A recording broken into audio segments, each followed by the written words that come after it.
Hola, vamos a hablar hoy día sobre Konstantin Stanislavski. Konstantin Stanislavski, cuyo nombre verdadero era Konstantin Alexeyev, fue un director y actor ruso que nació en 1863 y murió en 1938.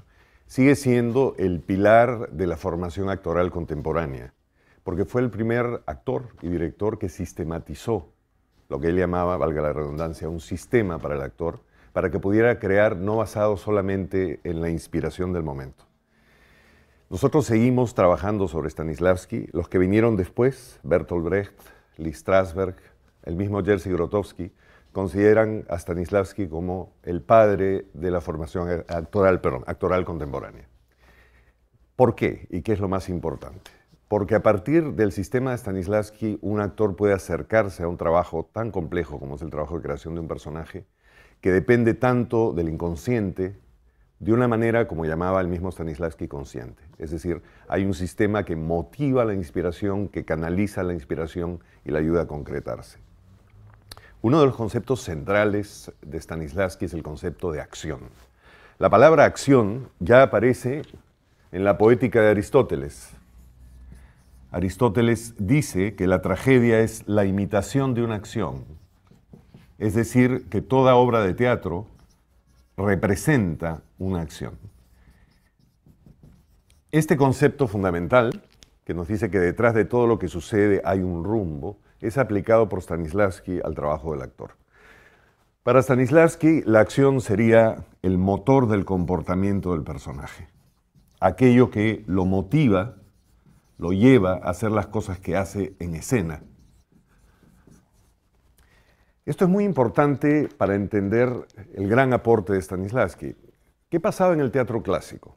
En el teatro clásico existían las acciones de los personajes, por supuesto que sí, pero eran evidenciadas desde el comienzo de la obra por lo que se llamaban los soliloquios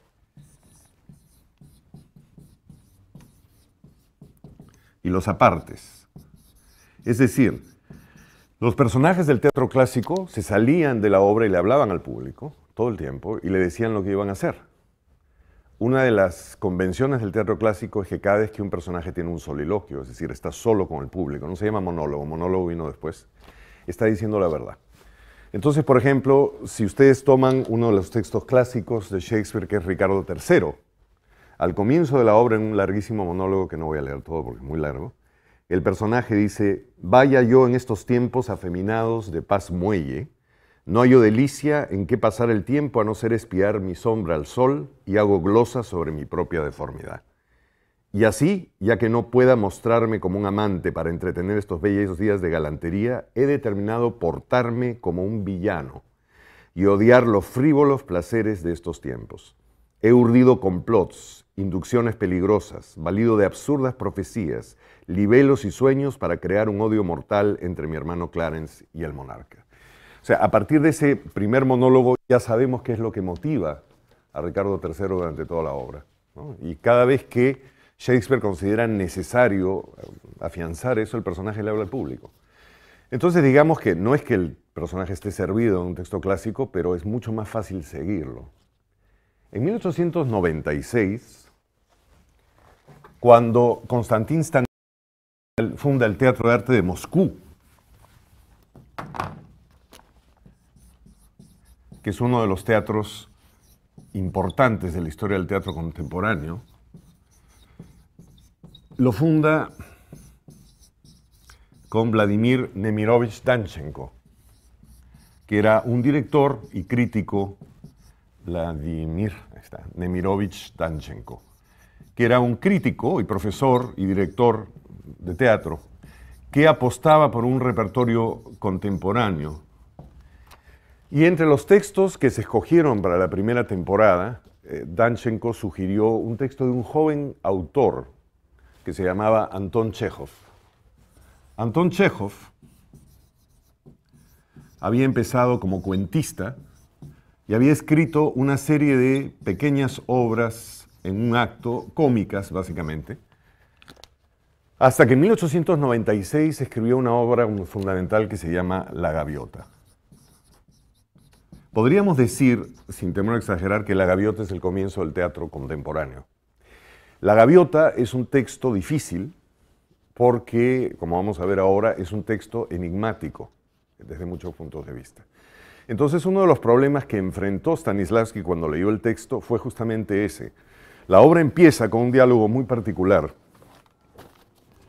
Aparecen dos personajes, Masha y el maestro Medvedenko. Y lo único que dice el texto es: Masha y Medvedenko entran por la izquierda de regreso de un paseo. Medvedenko le dice a Masha: ¿por qué se viste siempre de negro? Ella siempre está vestida de negro. Masha le dice: llevo luto por mi vida, soy muy infeliz. Nada más. Entonces, cuando Stanislavski leyó este texto, dijo: ah, bueno, en algún momento va a aparecer un soliloquio donde Masha va a explicar qué es lo que está haciendo. Está fastidiando a Medvedenko, está preocupando a Medvedenko, está creando expectativas en Medvedenko. Y conforme la obra iba avanzando, Stanislavski se fue dando cuenta que no había ninguna explicación. Es más, no solamente de ese personaje, sino de todos los personajes de la obra. Aun si en esa obra todavía hay algunos soliloquios y apartes.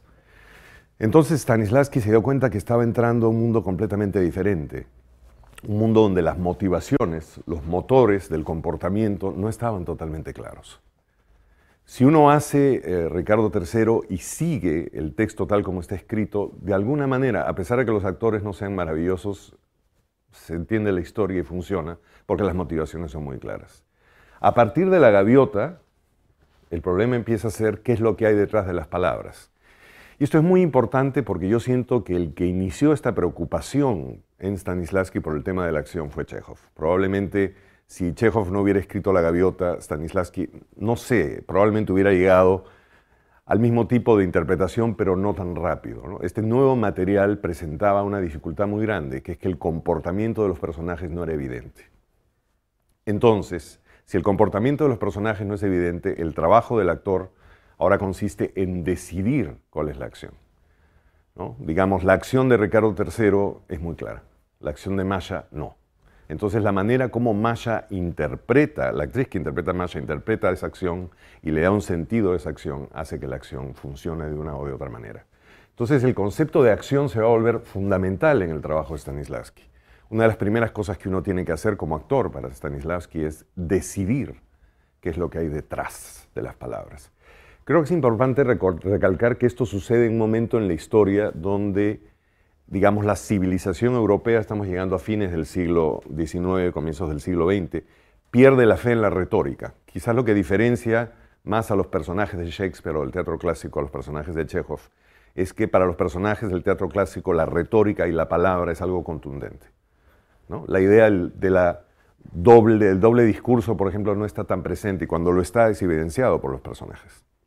Conforme la civilización europea entra a la modernidad y va acercándose a su primera gran crisis, que es la Primera Guerra Mundial, empieza a haber una especie de desconfianza con el lenguaje. El lenguaje ya no significa precisamente lo que nosotros pensamos que significa. Y la primera persona que plantea eso en su dramaturgia es Anton Chekhov.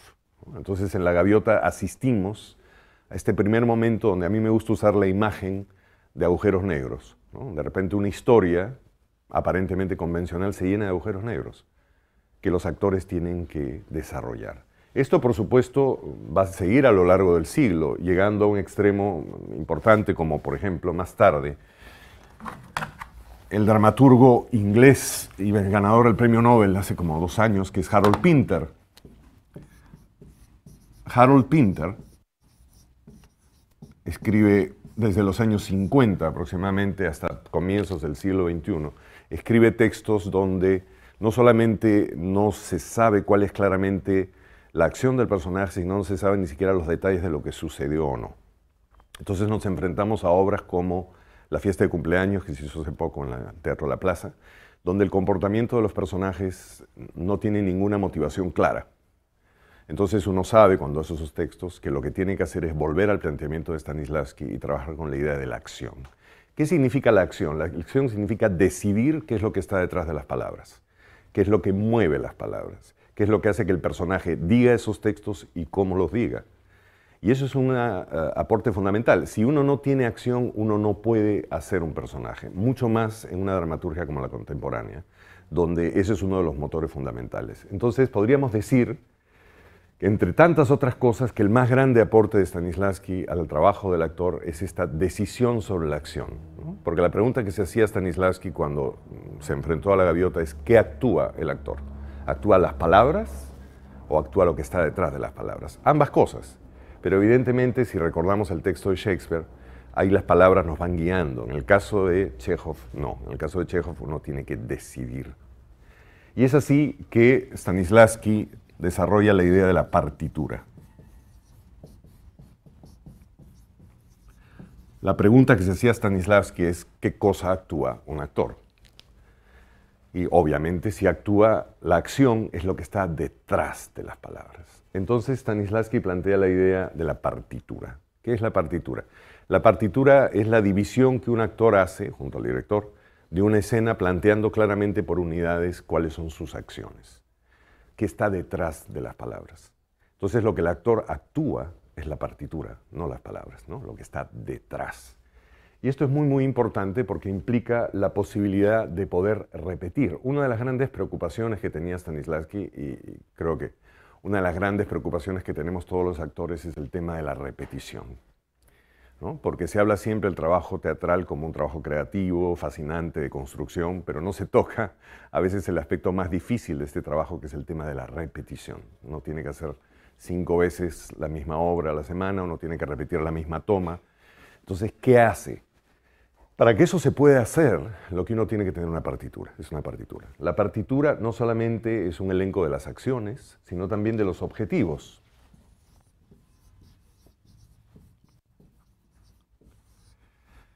Acción es lo que yo quiero conseguir en la escena. Masha, por ejemplo, quiere ahuyentar a Medvedenko. Objetivo es para qué lo hace, cuál es su motivación final, cuál es su urgencia, ¿no?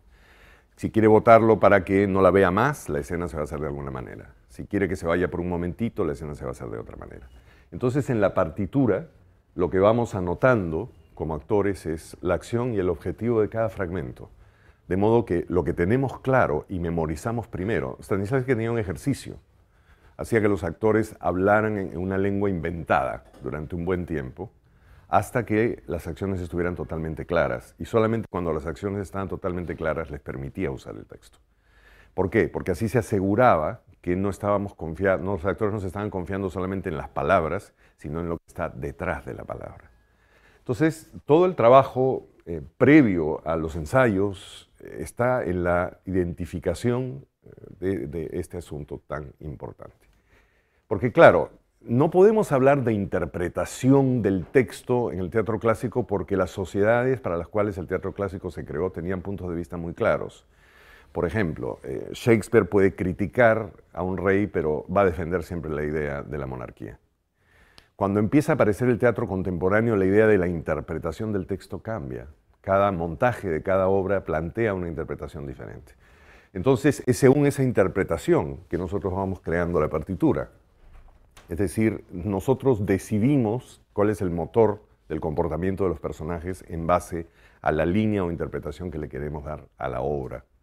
Y eso es fundamental, ¿no?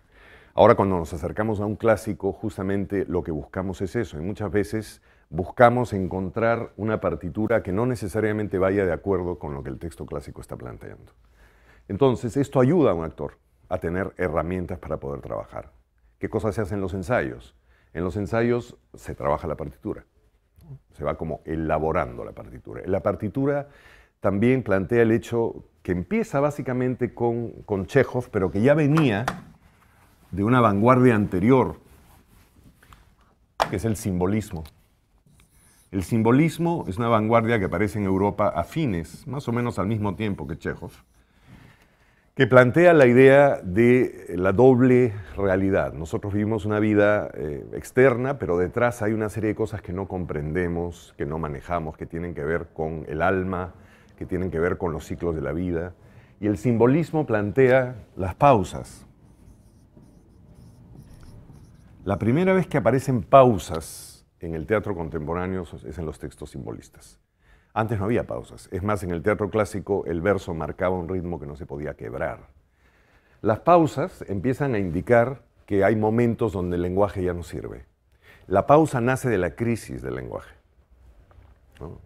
los personajes clásicos, Hamlet, a pesar de ser un personaje que duda, es muy locuaz, ¿no? Lo que hace un actor moderno cuando hace Hamlet es ponerle pausa, pero originalmente Hamlet no tiene pausas, discurre. Cuando empieza a aparecer la pausa, empieza a ver el silencio como expresión de la verdad. La verdad está en el silencio, porque las palabras ya no sirven. Entonces el gran aporte de Chekhov es que Chekhov toma las pausas del simbolismo y las lleva al teatro realista. Si uno lee La Gaviota, es la historia de un grupo de artistas rusos que están pasando un verano juntos. Hasta ahí va todo bien. Pero en medio de esa historia empiezan a aparecer estos, como yo llamo, agujeros negros, estos silencios y estas pausas, donde lo que pasa es que los personajes están en verdadera conjunción con lo que les está pasando internamente y no lo pueden expresar. Creo que una de las diferencias entre Chekhov y Shakespeare, en ese sentido, es que Shakespeare cree todavía en la posibilidad de la articulación del pensamiento. Chekhov no. Chekhov plantea la idea de que no podemos expresarnos a través de un lenguaje que cada vez está como más en decadencia.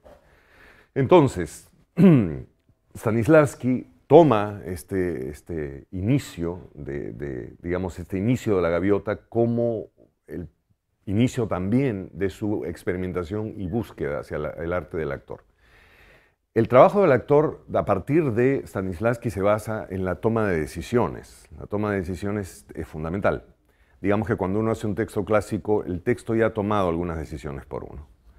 A partir de Chekhov, todo el teatro contemporáneo va a plantear la necesidad de la decisión, y en la decisión está la interpretación. Entonces podríamos decir que el pilar del trabajo de Stanislavski está en la idea de la acción como motor del comportamiento del personaje y en la idea de la partitura. Hasta antes de Stanislavski, los actores trabajaban probablemente con intuición y probablemente por inspiración. Una de las grandes dificultades que planteaban muchos actores previos a Stanislavski era el problema de la repetición, ¿no? A partir de la idea de la acción y a partir de la idea de la construcción de la partitura, Stanislavski hace posible que los actores podamos empezar a trabajar sin tener que esperar a recibir algún tipo de inspiración, ¿no? Por eso se puede decir claramente, como se ha dicho muchas veces, que Stanislavski plantea un acercamiento mucho más científico al trabajo del actor. En este momento un actor puede empezar a trabajar básicamente buscando las acciones y creando la partitura que luego explorará en escena. La partitura se decide en la mesa y luego se explora en el escenario, y básicamente los ensayos son un periodo donde esa partitura toma vida.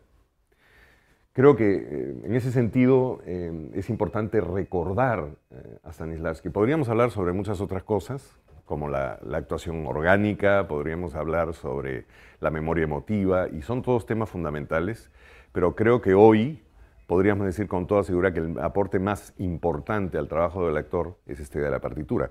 Brecht va a hablar de partitura, Grotowski va a hablar de partitura, claro, con distintas ideas, ¿no? Pero esta idea de que el actor construye una especie de marco, modelo sobre el cual puede trabajar y sobre el cual puede improvisar y sobre el cual puede ahondar es fundamental. Una de las cosas finalmente que uno agradece a Stanislavski es la posibilidad que la enseñanza de la actuación se haya vuelto algo posible. Antes de Stanislavski, la formación actoral se hacía por imitación. Los jóvenes alumnos imitaban a sus maestros. A partir de Stanislavski, esto es un cambio radical y plantea la idea de inculcar en el actor joven o la actriz joven la capacidad y la posibilidad de decidir y de investigar. Stanislavski plantea algo que me parece fundamental como actor, como director y también como profesor de actuación, que es esta idea de la investigación de parte del actor, la idea de la búsqueda de parte del actor y hacer del actor no un personaje dependiente, sino independiente y capaz de asumir decisiones. En ese sentido, podemos decir efectivamente hoy día que Stanislavski sigue siendo el padre de la formación actoral contemporánea.